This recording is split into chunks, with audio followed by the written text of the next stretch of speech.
श्रीमद्भागवत दसवें स्कंद 23वां अध्याय में यज्ञ पत्नियों पर कृपा की कथा आपको कहूँगा। आप इसको ध्यानपूर्वक सुने और इस चैनल को लाइक एंड सब्सक्राइब करें। भगवान कृष्ण आपका कल्याण करेंगे। सुनिए। ग्वाल वालों ने कहा, नयनाभिराम बलराम, तुम बड़े पराक्रमी हो, हमारे चित्तौर श्याम सुंदर, तुमने बड़े बड़े दुष्टों का संहार किया है। उन्हें दुष्टों के समान यह भूख भी हमें सता रही है। अतः तुम दोनों इससे भी बुझाने का कोई उपाय करो। श्री सुखदेव जी ने कहा, प्रसिद्ध, जब ग्वाल वालों ने देवकी नंदन भगवान श्री कृष्ण से इस प्रकार प्रार्थना की, तब उन्होंने मथुरा की अपनी भक्त ब्राह्मण पत्नी पर अनुग्रह करने के लिए यह बात कही, मेरे प्यारे मित्रों, यहाँ से थोड़ी दूर पर वेदवादी ब्राह्मण स्वर्ग की कामना से आगिरस नाम का यज्ञ कर रहे हैं।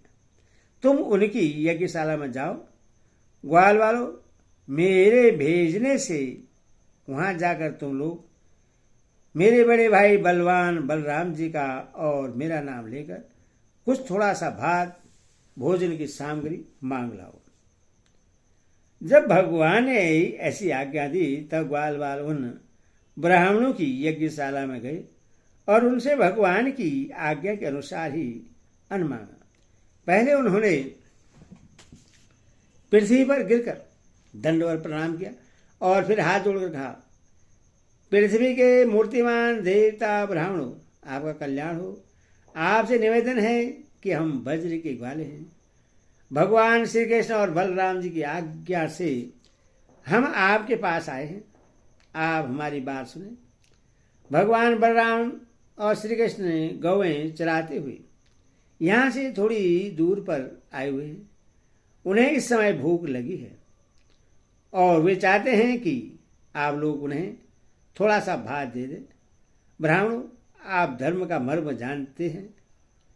यदि आपको श्रद्धा हो तो उन भोजनार्थियों के लिए कुछ भात दे दीजिए। सज्जनों, जिस यज्ञ दीक्षा में पशु बलि होती है, उसमें और सौत्रामणि यज्ञ में दीक्षित पुरुष का अन्न नहीं खाना चाहिए। इनके अतिरिक्त और किसी भी समय किसी भी यज्ञ में दीक्षित पुरुष का भी अन्न खाने से कोई दोष नहीं है। परिचित, इस प्रकार भगवान के अन्न मांगने की बात सुनकर भी उन ब्राह्मणों ने उस पर कोई ध्यान नहीं दिया।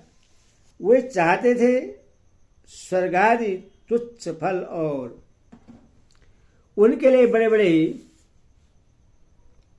कर्म में उलझे हुए थे। सच पूछो तो वे ब्राह्मण ज्ञान की दृष्टि से थे बालक ही, परंतु अपने को बड़ा ज्ञान वृद्ध मानते थे। परिचित, देश काल अनेक प्रकार की सामग्रियां भिन्न भिन्न कर्मों में विनियुक्त मंत्र अनुष्ठान की पद्धति ऋतुज ब्रह्मा आदि यज्ञ कराने वाले अग्नि देवता यजमान यज्ञ और धर्म, इन सब रूपों में एकमात्र भगवान ही प्रकट हो रहे हैं।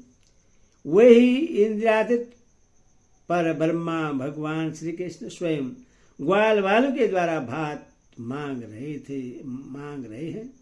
परंतु इन मूर्खों ने, जो अपने को शरीर ही मान बैठे हैं, भगवान को भी एक साधारण मनुष्य ही माना और उनका सम्मान नहीं किया।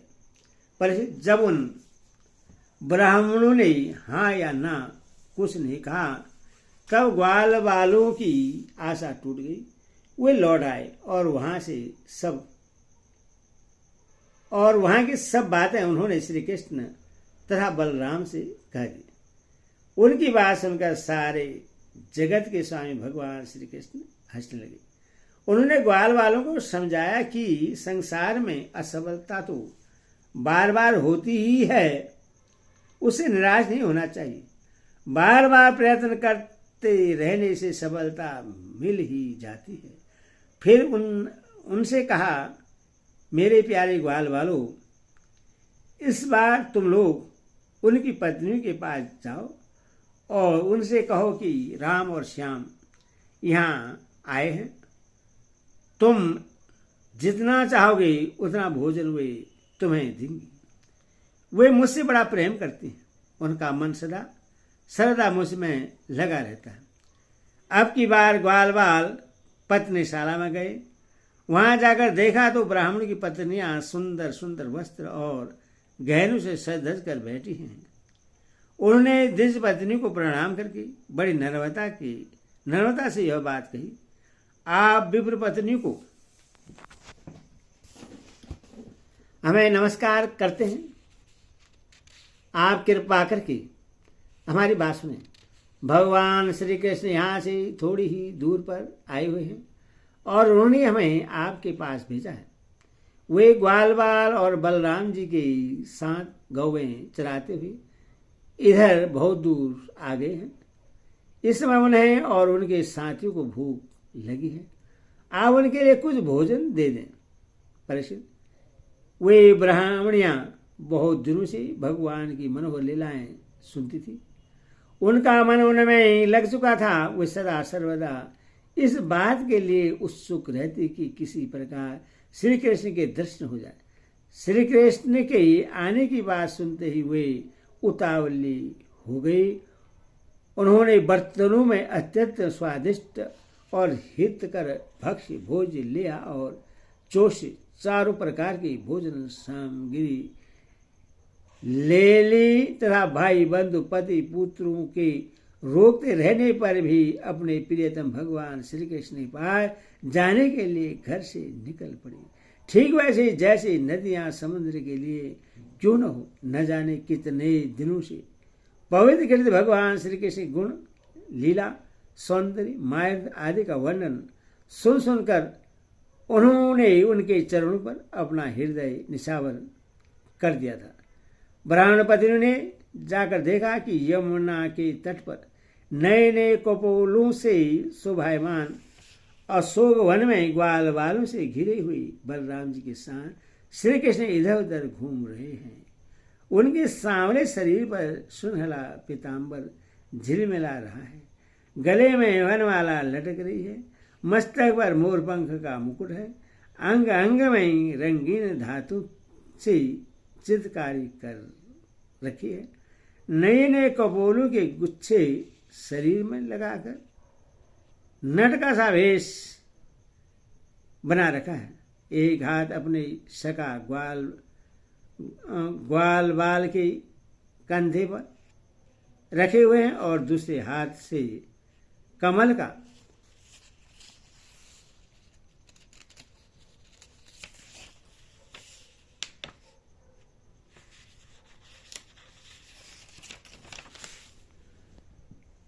का फूल नचा रहे हैं। कानों में कमल के कुंडल हैं।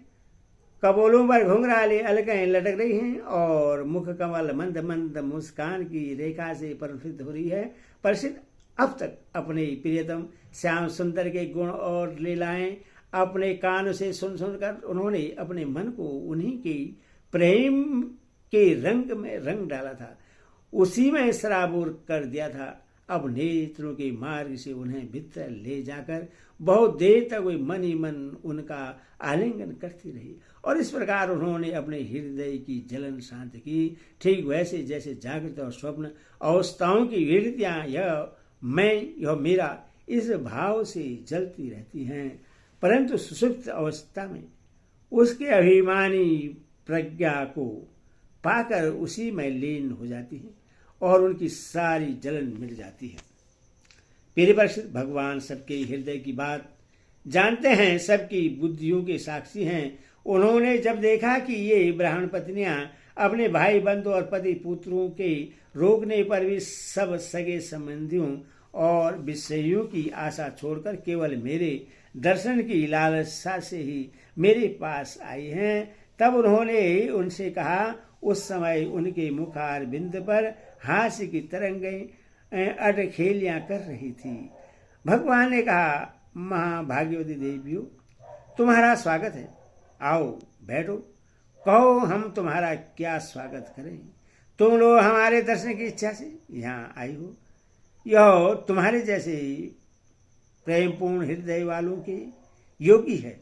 इसमें संदेह नहीं कि संसार में अपनी सच्ची भलाइयों को समझने वाले जितने भी बुद्धिमान पुरुष हैं वे अपने प्रियतम की समान ही मुझसे प्रेम करते हैं, और ऐसा प्रेम करते हैं जिसमें किसी प्रकार की कामना नहीं रहती, जिसमें किसी प्रकार का व्यवधान, संकोच, छिपा, दुविधा या द्वेष नहीं होता। प्राण, बुद्धि, मन, शरीर, स्वजन, स्त्री, पुत्र और धन आदि संसार के सभी वस्तुएं जिनके लिए और जिसकी संधिति से पीड़ी लगती हैं, उस आत्मा से, परमात्मा से, मुझ कृष्ण से बढ़कर और कौन प्यारा हो सकता है। इसीलिए तुम्हारा आना उचित ही है। मैं तुम्हारे प्रेम का अभिनंदन करता हूँ, परंतु अब तुम लोग मेरा दर्शन कर चुकी, अब अपनी यज्ञशाला में लौट जाओ। तुम्हारे पति ब्राह्मण गृहस्थ हैं, वे तुम्हारे साथ मिलकर ही अपना यज्ञ पूर्ण कर सकेंगे। ब्राह्मण पति ने कहा, अंतर्यामी श्याम सुंदर, आपकी यह बात निष्ठुरता से पूर्ण है। आपको ऐसी बात नहीं कहनी चाहिए। श्रुतियां कहती हैं कि जो एक बार भगवान को प्राप्त हो जाता है उसे भी संसार में नहीं लौटना पड़ता। आप अपनी यह वेदवाणी सत्य कीजिए। हम अपने समस्त सगे संबंधियों की आज्ञा का उल्लंघन करके आपके चरणों में इसीलिए आए हैं कि आपके चरणों से गिरी हुई तुलसी की माला अपने केशों में धारण करें। स्वामी, अब हमारे पति, पुत्र, माता पिता, भाई, बंधु और स्वजन संबंधी हमें स्वीकार नहीं करेंगे, फिर दूसरों की तो बात ही क्या है। वीर शिरोमणि, अब हम आपके चरणों में आ पड़ी हैं। हमें और किसी का सहारा नहीं है, इसीलिए अब हमें दूसरों की शरण में न जाना पड़े, ऐसी व्यवस्था कीजिए। भगवान श्री कृष्ण ने कहा, देवियों, तुम्हारे पति, पुत्र, माता पिता, भाई, बंधु कोई भी तुम्हारा तिरस्कार नहीं करेंगे। उनकी तो बात ही क्या, सारा संसार तुम्हारा सम्मान करेगा। इसका कारण है अब तुम मेरी हो गई हो, मुझसे युक्त हो गई हो। देखो, न ये देवता मेरी बात का अनुवादन कर रहे हैं। देवियों, इस संसार में मेरा अंग संग ही मनुष्य में मेरी प्रीति या अनुराग का कारण नहीं है। इसलिए तुम जाओ, अपना मन मुझ में लगा दो, तुम्हें बहुत शीघ्र मेरी प्राप्ति हो जाएगी। श्री सुखदेव जी कहते हैं, परीक्षित, जब भगवान ने इस प्रकार कहा तब वे ब्राह्मण पत्नियां यज्ञशाला में लौट गई। उन ब्राह्मणों ने अपनी स्त्रियों में तनिक भी दो दृष्टि नहीं की। उनके साथ मिलकर अपना यज्ञ पूरा किया। उन स्त्रियों में से एक को आने के समय ही उसके पति ने बलपूर्वक रोक लिया था। इस ब्राह्मण पत्नी ने भगवान के वैसे स्वरूप का ध्यान किया जैसा कि बहुत दिनों से सुन रखा था। जब उसका ध्यान जम गया तब मन ही मन भगवान का आलिंगन करके उसने कर्म के द्वारा बने हुए अपने शरीर को छोड़ दिया। शुद्ध सत्वमय दिव्य शरीर से उसने भगवान की संधिति प्राप्त कर ली। इधर भगवान श्री कृष्ण ने ब्राह्मणियों के लाए हुए उस 4 प्रकार के अन्न से पहले ग्वाल वालों को भोजन कराया, फिर उन्होंने स्वयं भी भोजन किया। पर इस प्रकार लीला मनुष्य भगवान श्री कृष्ण ने मनुष्य की सी लीला की और अपने सौंदर्य, मार्ग, वाणी तथा कर्म से गौवें, ग्वाल बाल और गोपियों को आनंद किया और स्वयं भी उनके अतिरिक्त प्रेम रस का आस्वादन करके आनंद हुए। परिचित, इधर जब ब्राह्मणों को यह मालूम हुआ कि श्री कृष्ण तो स्वयं भगवान हैं, तब उन्हें बड़ा पछतावा हुआ वे सोचने लगे कि जगदीश्वर भगवान श्री कृष्ण और बलराम की आज्ञा का उल्लंघन करके हमने बड़ा भारी अपराध किया है। वे तो मनुष्य की सी लीला करते हुए भी परमेश्वर ही हैं। जब उन्होंने देखा कि हमारी पत्नियों के हृदय में तो भगवान का अलौकिक प्रेम है और हम लोग उससे बिल्कुल रीते हैं, तब वे पछता पछता कर अपनी निंदा करने लगे। वे कहने लगे, हाय, हम भगवान श्री कृष्ण से विमुख हैं। बड़े ऊंचे कुल में हमारा जन्म हुआ, गायत्री ग्रहण करके हम दी जाती हुई, वेदाध्ययन करके हमने बड़े बड़े यज्ञ किए, परंतु वह सब किस काम का? धिक्कार है, धिक्कार है। हमारी विद्या व्यर्थ गई, हमारे व्रत बुरे सिद्ध हुए, हमारी इस भोग्यता को धिक्कार है। ऊंचे वंश में जन्म लेना, कर्मकांड में निपुण होना किसी काम न आया। इन्हें बार बार धिक्कार है। निश्चय ही भगवान की माया बड़े बड़े योगियों को भी मोहित कर लेती है। तभी तो हम कहलाते हैं मनुष्य के गुरु और ब्राह्मण, परंतु अपने इस सच्चे स्वार्थ और परमार्थ के विषय में बिल्कुल भूले हुए हैं। कितने आश्चर्य की बात है। देखो तो सही, यदि भी ये स्त्रियां हैं तथापि जगत गुरु भगवान श्री कृष्ण में इनका कितना आघात प्रेम है, अखंड अनुराग है। उसी से इन्होंने गृहस्थी की यह बहुत बड़ी फांसी भी काट डाली, जो मृत्यु के साथ भी नहीं करती। इनके न तो दी जाति के योगी यज्ञोपवी आदि संस्कार हुए हैं और न तो इन्होंने गुरुकुल में ही निवास किया है, न इन्होंने तपस्या की है और न तो आत्मा के संबंध में ही कुछ विवेक विचार किया है। उनकी बात तो दूर रही, इनमें न तो पूरी पवित्रता है और न तो शुभ कर्मी है, फिर भी समस्त योगेश्वरों के ईश्वर पूर्णकृत भगवान श्री कृष्ण के चरणों में इनका दृढ़ प्रेम है। और हमने अपने संस्कार किए हैं, गुरुकुल में निवास किया है, तपस्या की है, आत्मानुसंधान किया है, पवित्रता का निर्वाह किया है और अच्छे अच्छे कर्म किए हैं, फिर भी भगवान के चरणों में हमारा प्रेम नहीं है। सच्ची बात यह है कि हम लोग गृहस्थी के काम धंधों में मत वाले हो गए थे, अपनी भलाई और बुराई को बिल्कुल भूल गए थे। आओ, भगवान की कितनी कृपा है।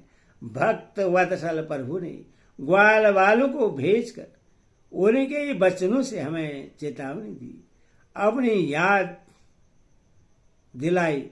भगवान स्वयं पूर्ण काम है और केवल्य मोक्ष प्रयत्न, जितने भी कामनाएं होती हैं उनको पूर्ण करने वाले हैं। यदि हमें सचेत नहीं करना होता तो उनका हम शरीर के शूद्र जीवों से प्रयोजन ही क्या हो सकता था। अवश्य ही उन्होंने इसी उद्देश्य से मांगने का बहाना बनाया, अन्यथा उन्हें मांगने की भला क्या आवश्यकता थी। स्वयं लक्ष्मी अन्य सब देवताओं को छोड़कर और अपनी चंचलता, गर्व आदि दोषों की परित्याग कर केवल एक बार उनके ही चरण कमलों का स्पर्श पाने के लिए सेवा करती रहती है। वे ही प्रभु किसी से भोजन की याचना करे, यह लोगों को मोहित करने के लिए नहीं तो और क्या है। देश काल पृथक पृथक सामग्रियां, उन्होंने कर्मों में विनियुक्त मंत्र, अनुष्ठान की पद्धति, ऋतुजा, अग्नि देवता, यजमान, यज्ञ और धर्म सब भगवान के स्वरूप है। वही योगेश्वरों के भी ईश्वर भगवान विष्णु स्वयं श्री कृष्ण के रूप में यदुवंशियों में अवतीर्ण हुए हैं।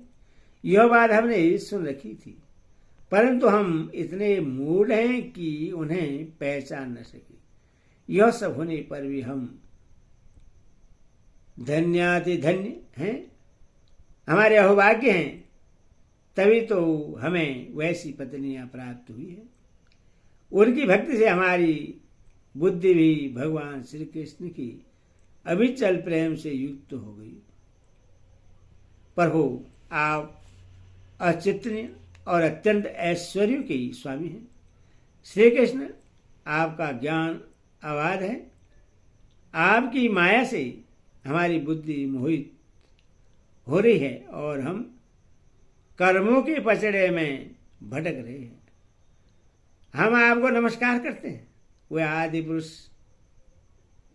आदि पुरुषोत्तम भगवान श्री कृष्ण हमारे सब अपराध को क्षमा करें, क्योंकि हमारी बुद्धि उनकी माया से मोहित हो रही है और हम उनके प्रभाव को न जानने वाले अज्ञानी हैं। परिचित, उन ब्राह्मणों ने श्री कृष्ण का तिरस्कार किया था, अतः उन्हें अपने अपराध की स्मृति से बड़ा पश्चाताप हुआ और उनके हृदय में श्री कृष्ण बलराम के दर्शन की बड़ी इच्छा भी हुई, परंतु कंस के डर के मारे वे उनका दर्शन करने न जा सके। हरि ओम तत्सत, हरि ओम तत्सत, हरि ओम तत्सत।